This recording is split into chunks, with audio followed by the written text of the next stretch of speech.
amount for any duration at the whim of the state's suggestion. But it is important to note that if you do not legally bind yourself to these documents stating that you waive your rights and represent a corporation, you do not have to attend any court. There are two kinds of law on the earth, as I've said. One is called civil law, which is the law of the land, and one is called maritime admiralty, which is called the law of water. The maritime admiralty is banking law. So consequently, the corporation and government and people who want to control you, they create a second you, and that second you that they control, that they created, is all capital letters. Check it out. Anytime you get a bill, you get a lawsuit, you get a fine, a ticket, somebody sends you a bill from the Department of Water and Power, check it out on your driver's license, on your Social Security card, on your insurance cards. Anything having to do with business, your name will always be in all capital letters, because only all capital letters can be dealt with by banks and government. You need to wake up and find out how this stuff really works. Because once you understand that you don't need to submit yourself as an American to a British commercial venture called courts. You're an American. You don't need to go to court. There's nobody. You only go to court because you agreed to go to court. When they send you a subpoena to court or a summons to court, and they've sent you something, you look at it and say, hey, Jack, that's not me. That's in all capital letters. All capital letters is a corporation. Those who are charged under these maritime admiralty courts usually don't understand that they are voluntarily being fined and imprisoned. When a judge calls your name and asks if you are that name, those who say yes are verbally agreeing to represent the artificial person that the name represents. In doing so, you are voluntarily waiving your rights under the Constitution. Your absolute rights as natural persons are the right to life, security, and property. And all of these are very important. Remember that you can never be deprived of these simple rights unless you are willingly waiving them. But you need to understand your rights if you want to be protected under them. When sustainable development is knocking down your door for the right to your property, you need to understand your inherent right to your property, which extends from the visible surface to the center of the earth. But please note that these steps are simply the beginning. They merely treat the symptoms instead of attacking the root. To understand fully how to protect yourself, you need to understand your origin.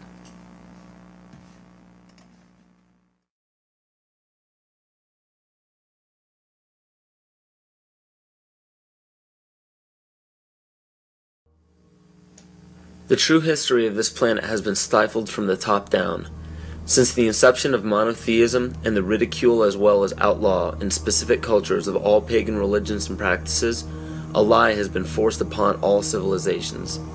You have to wonder why powerful empires were threatened enough by paganism to make the practice of such religions punishable by death. This threat didn't end during the Roman Empire. Take a look at how the founders of America, by mandate of Great Britain, wiped out Native American tribes indiscriminately. Great Britain has also shown some of the most brutal forms of genocide in Africa, India, New Zealand, New Guinea, and many other locations in which pagan tribes still existed. East Timor suffered from one of the most brutal genocides in all of history and was fueled by the United Nations and the United States funding during the Carter administration.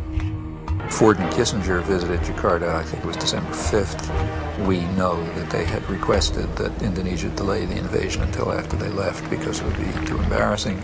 And within hours, I think, after they left, the invasion took place on December 7th. What happened on December 7th in 1975 is just one of the great evil deeds of history. Early in the morning, bombs began dropping on Dili. The number of troops that invaded Dili that day almost outnumbered the entire population of the town. And for 2 or 3 weeks, they just killed people.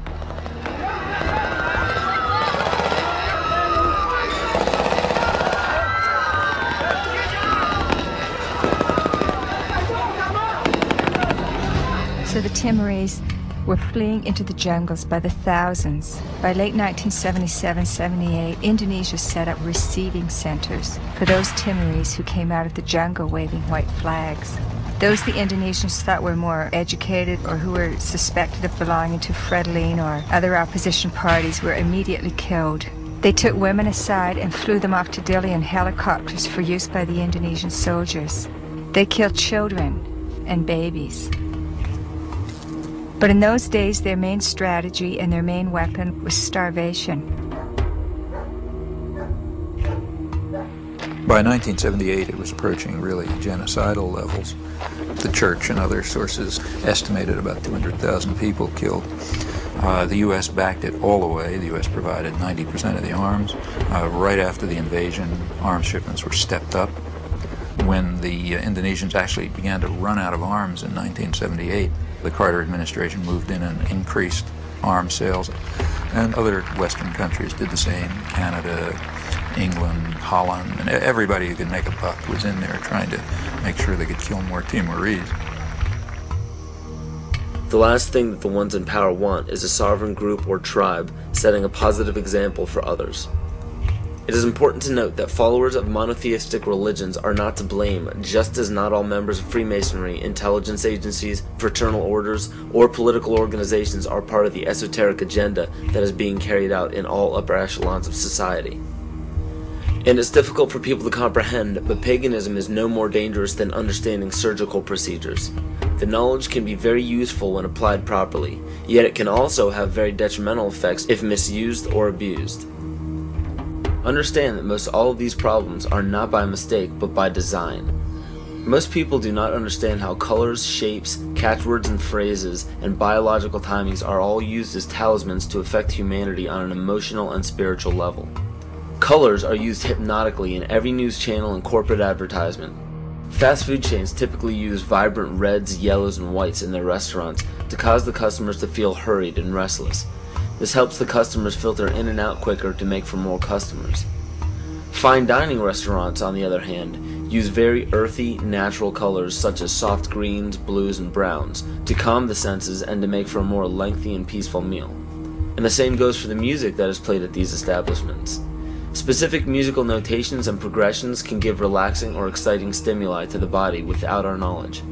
The music industry goes even further and uses natural rhythms of the heart to map out the tempo of pop songs. This is why 72 beats per minute is used very frequently in pop music. Music is not a product of culture. In 1986, the National Academy of Science found that infants prefer consonant sounds such as perfect fifths rather than dissonant ones. This is just a small example of our natural ability to understand sound. So be very careful when placing a child in front of a TV or near a stereo. Those who believe that children cannot comprehend violence on a TV screen or aggression from music are thinking strictly with the left brain. The child may not rationally understand the words or actions on the screen, but the right brain, even in infants, can absolutely understand everything in its immediate environment because it transmits a frequency that can affect us on a subatomic level. Science has even proven that proper sonic vibrations are essential for the health of our vegetation.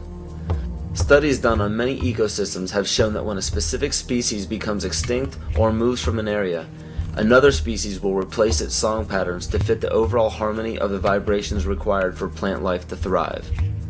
All these are known as talismans and are used very carefully by corporations and the media.